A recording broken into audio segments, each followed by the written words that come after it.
Barely 4 weeks into his tenure as Prime Minister of Britain, Andy Burnham has caused a major heartburn in the Kremlin and gone much further in supporting Kyiv than his predecessor, Keir Starmer. During his maiden visit to Kyiv on Ukraine's Independence Day, Burnham seemed undeterred by Russian allegations of hindering peace. He dismissed Russian threats as outrageous and extended his unequivocal support to Kyiv.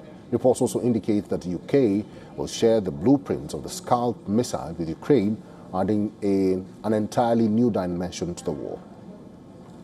Despite Russia's outrageous threats to my country, we will continue our support for Ukraine's defence.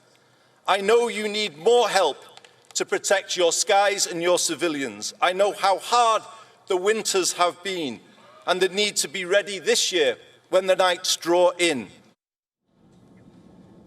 The SCALP is a joint French-UK production cruise missile with a range of 250 kilometers launched from an aircraft.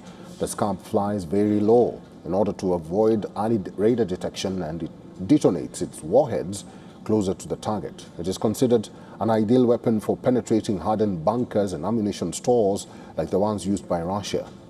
Moscow, on its part, has already warned the United Kingdom of adding fuel to fire and far-reaching consequences. Days after recalling its envoy from Britain, the Kremlin declared its intention to target all such sites where these missiles will be produced.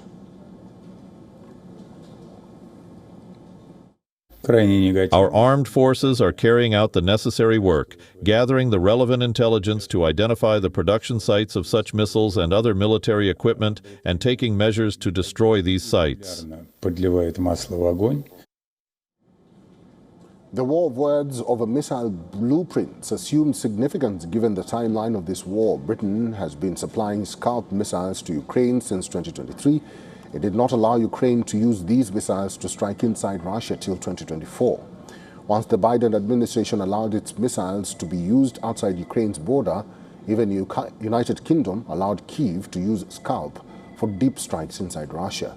However, till date, the United States and European nations had only shared weapons with Kyiv, not the tech behind it. The implications of this may not be limited to the Russia-Ukraine conflict. UK's military tech aid for Ukraine could result in Russia doing its own bit for Iran in the war against the United States, and that may have a significant bearing on the US-UK ties, which have been anything but stable under Trump.